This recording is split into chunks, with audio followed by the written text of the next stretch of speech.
أهلا بكم مشاهدينا، أنا كورين فرحات أرحب بكم. من شيكاغو أجريت لقاء مع إيفون مافيه مؤسسة مدونة ماي حلال كيتشن التي تقدم عبرها أشهى الأطباق الحلال من جميع أقطار العالم لتغني الموائد وتسهل مهمة ربات البيوت. إيفون ولدت في كنف عائلة كاثوليكية، لكن رحلة قامت بها إلى المغرب غيرت حياتها. سحرتها الحضارة المغربية لتتعرف لأول مرة على الدين الإسلامي عن كثب، وبعد عودتها إلى الولايات المتحدة تعمقت في دراسته واعتنقت الإسلام. تغيرت حياتها اليومية وكذلك عاداتها في الأكل، فوجدت في مطبخ الحلال الإجابة على حبها بالطبخ والتزامها الديني.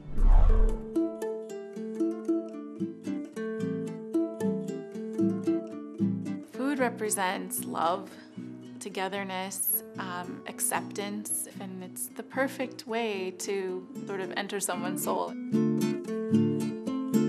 My name's Yvonne Mafie. I'm the publisher of My Halal Kitchen. It's a food blog focusing on halal food, recipes, and substitutes for the home cook to cook halal any day of the week without stress, quick and easy, always healthy, with real food.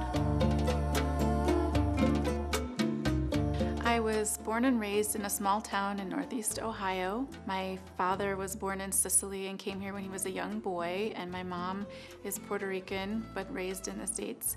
And I was given an all-American childhood with a very ethnic background. On my dad's side, my grandparents were the house to go to eat pastas of all sorts. The smells of Sicily were really alive in their house. From the Puerto Rican side, they always cooked famous Puerto Rican food.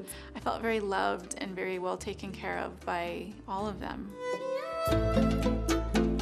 I went to Ohio University. I met so many international students that also like to cook. And from there, I just started tasting foods from Malaysia, Indonesia, Palestine, Saudi Arabia, Kuwait. When you learn about the food, you learn about the history, the struggles of people. And I spent a short time in Morocco. That sort of changed a lot of things for me because it opened up the sort of the Muslim world that I really had no idea existed, in the sense of the experience of actually being there.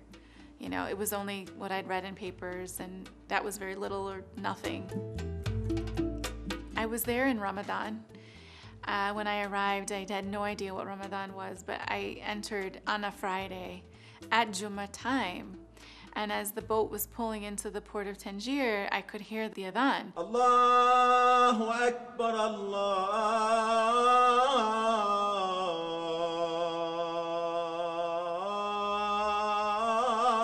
Akbar. So I was very intrigued by all of this. I remember walking past a mosque, but I didn't know what a mosque was. I just knew that all the fear just left me. There was no reason for it.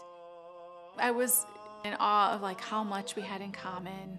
I had a question, they had answers, and everybody was very consistent in their answers, that I thought that their characters must have been shaped by something greater than all of us.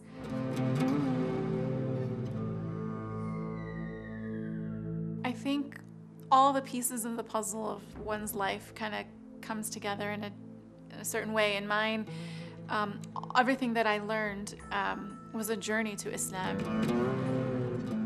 Islam is, for me, the inner peace that I got when I began to learn about Islam and get answers about life through the learning of Islam, and then embracing it for myself. I think it gave me a peace that I didn't know I could get as I learned about Islam.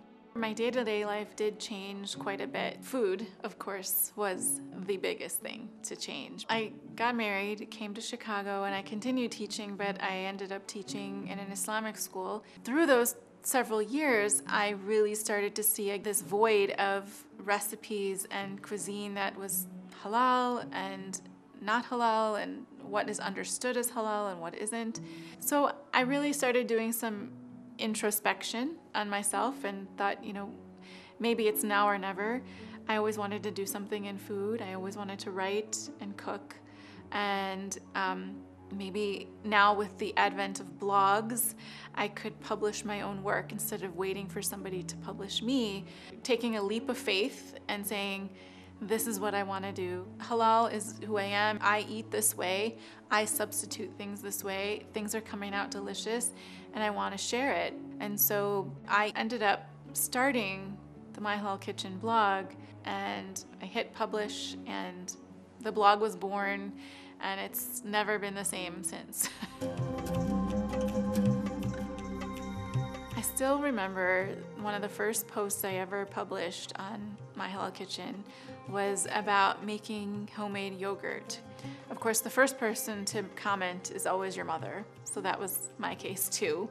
And then a woman I didn't know, she commented and really liked the information. It gave me the impetus to keep going, I guess you could say.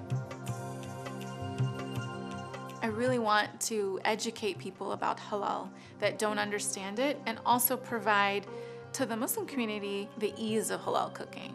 Instead of saying, forget it, I won't make that recipe because there's wine in it, they'll say, wait, there's a halal substitute. So I want to offer those to my readers.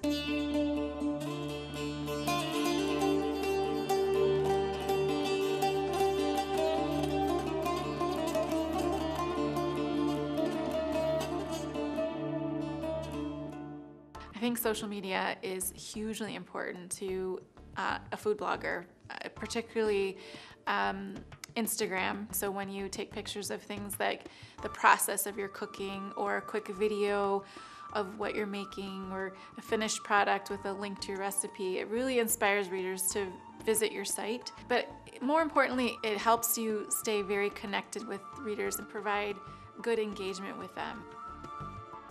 The one responding is always me.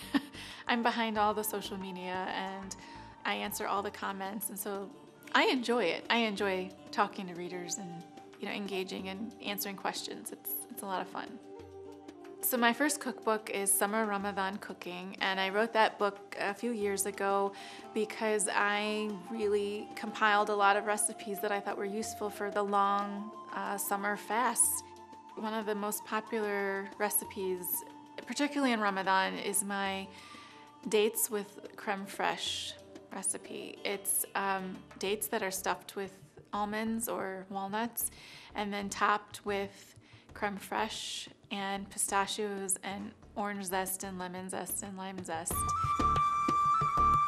I'm so happy Ramadan is in summer because watermelon is our best friend in this month, and it's so full of water, and you can eat it as is or put it into drinks.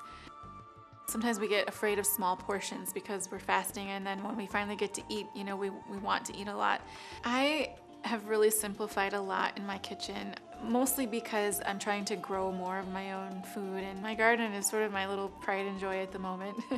When we talk about halal, we should also mention tayyib, right? Tayyib meaning pure, organic, wholesome. I've had really positive feedback when I do lectures or talk about halal food to non-Muslim communities, and most people are really happy to learn about it because they like the transparency of it. That makes sense for everyone, not just Muslims. And also breaking the stereotypes of what halal food is. My new book, My Halal Kitchen, it consists of American, Asian, Latin, French, and Italian cuisine made halal. So all your classic recipes that you might be looking for, like beef bourguignon, for example, or coq au vin is made with red wine. So I have recipes in the book that show how to substitute that red wine with something halal, but not sacrifice any of the flavor. Well, Epicurious is one of the largest food websites online, so I think it was a big deal. They were interested enough in our book, and not because it's my book. I feel like it's a win for the halal food world, and it's a win for halal industry. One thing I thought I was going to have to forego when I became Muslim was a lot of my good food. I feel incredibly fortunate to be able to cook the foods that I grew up with and the foods that I love You know, making Italian food, French food, Latin food, all halal, you know, makes me feel like I don't have to sacrifice good flavor, comfort food, or my religion at the same time.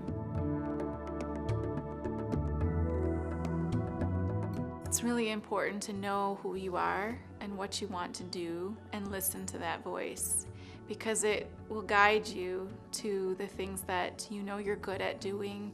And that voice told me that you have to do something that combines food with writing. I think all the little steps, you know, led me into the direction that I'm in now. So I think I'm in the right place. أهلا وسهلا. تفضلوا. Thank you. With pleasure.